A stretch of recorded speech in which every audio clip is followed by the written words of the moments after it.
Assalamualaikum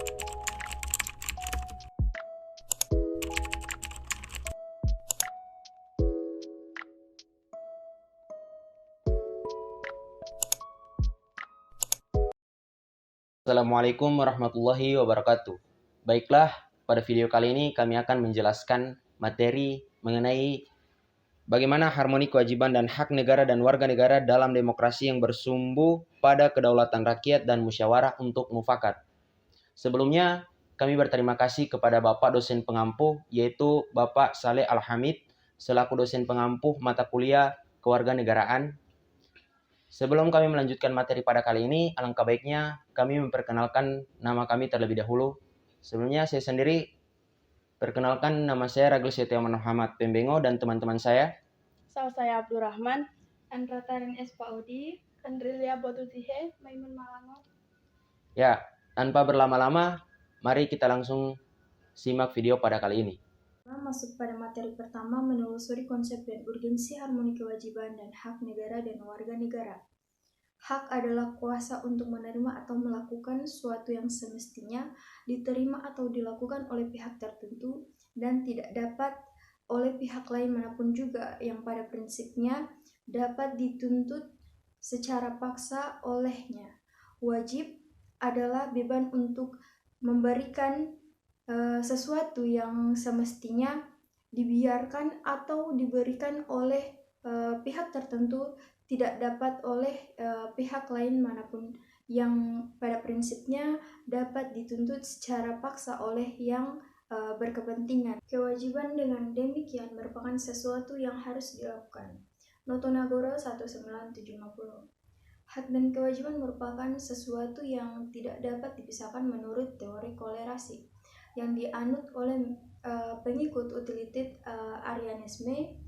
Ada hubungan timbal balik antara hak dan kewajiban. Menurut mereka, setiap kewajiban seseorang berkaitan dengan hak orang lain, dan begitu pula sebaliknya. Dan begitu negara mengeluarkan berbagai kebijakan dan peraturan yang mengikat warga negara dan menjadi kewajiban warga negara untuk memenuhinya. Salah satu contoh kewajiban warga negara terpenting saat ini adalah kewajiban untuk membayar pajak. Pasal 23A Undang-Undang Dasar 1945. Hal ini dikarenakan saat ini pajak merupakan sumber penerimaan negara terbesar dalam membiayai pengeluaran negara dan pembangunan. Baiklah, untuk materi berikutnya itu mengenai alasan mengapa perilaku harmoni kewajiban dan hak negara warga negara Indonesia.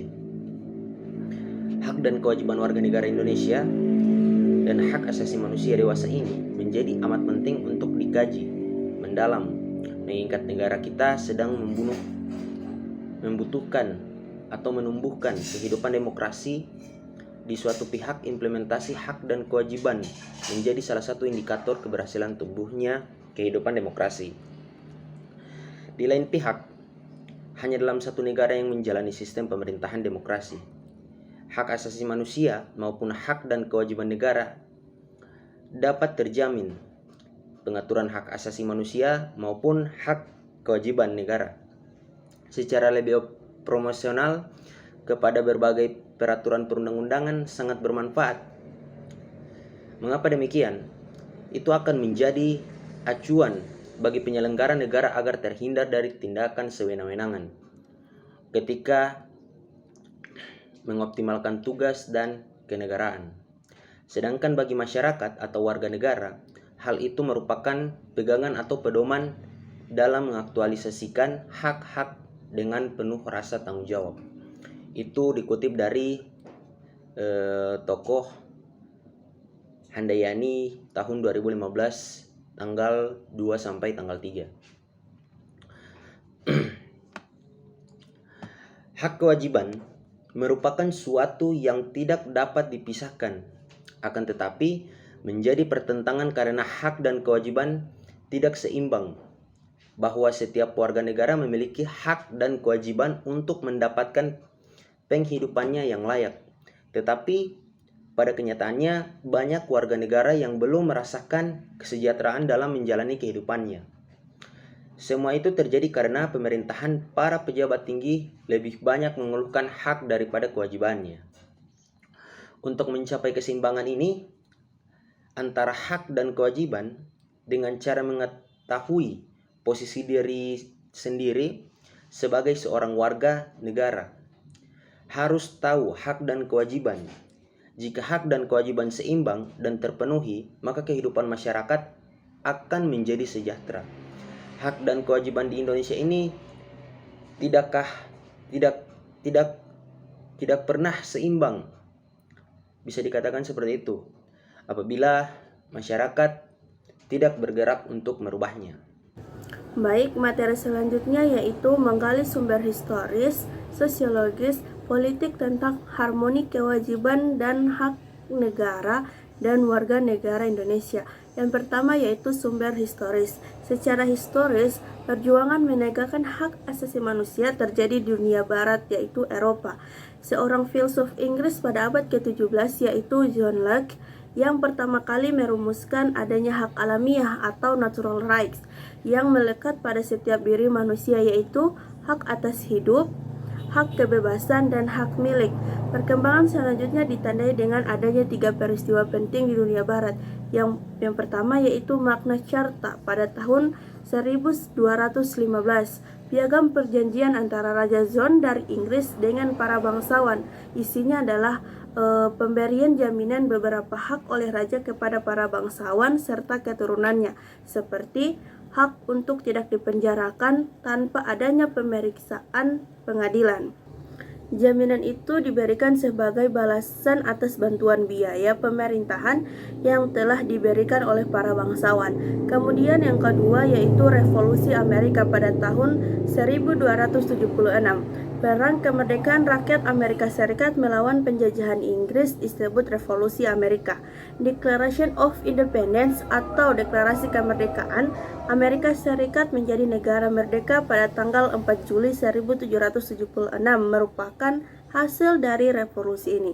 Kemudian yang ketiga yaitu Revolusi Prancis pada tahun 1789.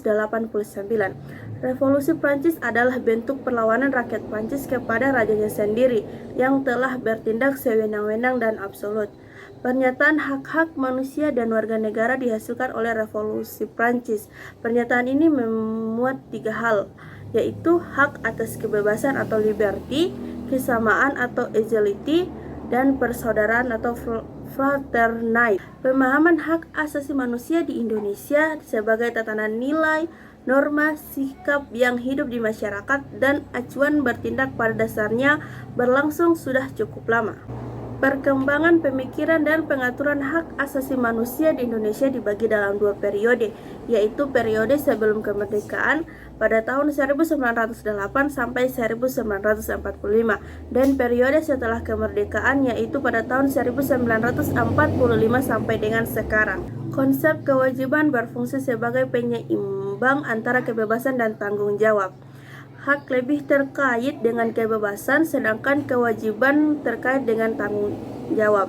Tanggung jawab merupakan sikap moral berfungsi sebagai kendala alamiah dan sukarela terhadap kebebasan yang dimiliki oleh orang lain. Dalam setiap masyarakat, tiada kebebasan tanpa pembatasan. Maka dari itu, lebih banyak kebebasan yang kita nikmati, lebih banyak pula tanggung jawab terhadap orang lain maupun diri sendiri. Lebih banyak bakat yang kita miliki, lebih besar tanggung jawab kita untuk mengembangkannya. Kemudian yang kedua yaitu sumber sosiologis. Akhir-akhir ini kita menyaksikan berbagai gejolak dalam masyarakat yang sangat memprihatinkan, yaitu munculnya karakter buruk yang ditandai kondisi kehidupan sosial budaya kita yang berubah sedemikian drastis dan fantastis. Bangsa yang sebelumnya dikenal penyabar, ramah, penuh sopan santun, dan pandai berbahasa basi, sekonyong-konyong menjadi pemarah, suka mencaci, pendendam, perang antar kampung dan suku dengan tingkat kekejaman yang sangat biadab. Bahkan yang lebih tragis, anak-anak kita yang masih duduk di bangku sekolah pun sudah dapat saling menyakiti. Situasi yang bergolak serupa ini dapat dijelaskan secara sosiologis karena ini memiliki kaitan dengan struktur sosial dan sistem budaya yang telah yang telah terbangun pada masa yang lalu. Suatu kenyataan yang memprihatinkan bahwa setelah tumbangnya struktur kekuasaan autokrasi yang dimainkan rezim Orde Baru, ternyata bukan demokrasi yang kita peroleh, melainkan oligarki di mana kekuasaan terpusat pada sekelompok kecil elit, sementara sebagian besar rakyat tetap jauh dari sumber-sumber kekuasaan seperti wewenang, hukum, uang, informasi, pendidikan, dan lain sebagainya. Sumber terjadinya berbagai gejolak dalam masyarakat saat ini adalah akibat munculnya kebencian sosial budaya terselubung. Gejala ini muncul dan semakin menjadi-jadi pasca runtuhnya rezim Orde Baru. Jika menengok pada proses integrasi bangsa Indonesia, persoalannya terletak pada kurangnya mengembangkan kesepakatan nilai secara alamiah dan partisipatif atau integratis normatif, dan lebih mengandalkan pendekatan kekuasaan atau integrasi koersif. Kemudian yang ketiga yaitu sumber politik. Sumber politik yang mendasari dinamika kewajiban dan hak negara warga negara Indonesia adalah proses dan hasil perubahan Undang-Undang Dasar Negara Republik Indonesia tahun 1945 yang terjadi pada era reformasi. Pada awal era reformasi atau pertengahan tahun 1998 muncul berbagai tuntutan reformasi di masyarakat. Tuntutan tersebut disampaikan oleh berbagai komponen bangsa, terutama oleh mahasiswa dan pemuda. Dalam tubuh Undang-Undang Dasar Negara Republik Indonesia pada tahun 1945 terdapat pasal-pasal yang menimbulkan penafsiran beragam atau lebih dari satu tafsir atau multitafsir, dan membuka peluang bagi penyelenggara negara yang otoriter, sentralistik, tertutup, berpotensi tumbuhnya praktik korupsi, kolusi, dan nepotisme. Penyelenggaraan negara yang demikian itulah yang menyebabkan timbulnya kemerosotan kehidupan nasional. Salah satu bukti tentang hal itu adalah terjadinya krisis dalam berbagai bidang kehidupan atau krisis multidimensional. Baik, saya akan melanjutkan dan menjelaskan materi dari membangun argumen tentang dinamika dan tantangan harmoni kewajiban dan hak negara dan warga negara. Aturan dasar ihwal kewajiban dan hak negara dan warga negara setelah perubahan Undang-Undang Dasar Negara Republik Indonesia 1945 yang mengalami dinamika yang luar biasa. Yang pertama yaitu dasar ihwal pendidikan dan kebudayaan, serta ilmu pengetahuan dan teknologi. Ketentuan mengenai hak dan negara di bidang pendidikan semula diatur dalam pasal 31 ayat 1 Undang-Undang Dasar Negara Republik Indonesia 1945. Pendidikan adalah proses menanamkan nilai-nilai, sedangkan pengajaran adalah proses mengalihkan pengetahuan. Adanya rumusan tersebut dimaksudkan agar pemerintah berupaya memajukan dan meningkatkan ilmu pengetahuan dan teknologi atau IPTEK dengan tetap menjunjung tinggi nilai-nilai dasar agama dan memperkukuh persatuan bangsa. Yang kedua yaitu aturan dasar ihwal perekonomian dan kesejahteraan sosial. Setelah perubahan Undang-Undang Dasar Negara Republik Indonesia 1945, judul bab menjadi perekonomian nasional dan kesejahteraan sosial yang terdiri atas dua pasal, yaitu pasal 33 dengan 5 ayat dan pasal 34 dengan 4 ayat. Setelah dilakukan perubahan Undang-Undang Dasar Negara Republik Indonesia 1945, maka pasal 34 yang memiliki 4 ayat perubahan ini didasarkan pada kebutuhan meningkatkan jaminan konstitusional yang mengatur kewajiban negara di bidang kesejahteraan sosial. Dalam hal ini negara Indonesia sebagai negara kesejahteraan yang memiliki tanggung jawab untuk mengembangkan dan memajukan kebijakan negara di berbagai bidang serta meningkatkan kualitas pelayanan umum yang baik. Yang ketiga yaitu aturan dasar ihwal usaha pertahanan dan keamanan negara. Semula ketentuan tentang pertahanan negara mengunggahkan konsep pembelaan terhadap negara pasal 30 ayat 1 Undang-Undang Dasar Negara Republik Indonesia 1945. Namun setelah perubahan Undang-Undang Dasar, konsep pembelaan negara dipindahkan menjadi pasal 27 ayat 3 dengan sedikit perubahan redaksional. Dipilihnya sistem pertahanan keamanan rakyat semesta atau Sishankamarta diterbelakangi oleh pengalaman sejarah bangsa Indonesia sendiri. Yang keempat yaitu aturan dasar ihwal dan hak kewajiban asasi manusia. Penghormatan terhadap hak asasi manusia pasca amandemen Undang-Undang Dasar Negara Republik Indonesia 1945 mengalami dinamika yang luar biasa. Jika sebelumnya perihal hak dasar warga negara yang diatur dalam Undang-Undang Dasar Negara Republik Indonesia 1945 hanya berkutat pada pasal 27, 28, 29, 30, 31, 33, dan 34. Setelah amandemen keempat Undang-Undang Dasar Negara Republik Indonesia 1945, aturan dasar mengenai hal tersebut diatur tersendiri di bawah judul Hak Asasi Manusia atau HAM. Di samping mengatur perihal hak asasi manusia, diatur juga ihwal kewajiban asasi manusia. Dianutnya enzim HAM yang detail dalam Undang-Undang Dasar Negara Republik Indonesia 1945 menunjukkan bahwa Indonesia sebagai anggota Perserikatan Bangsa yang bersungguh-sungguh melakukan penghormatan terhadap HAM. Baik, materi selanjutnya akan dilanjutkan oleh rekan saya. Materi terakhir tentang mendeskripsikan esensi dan urgensi harmoni kewajiban dan hak negara dan warga negara.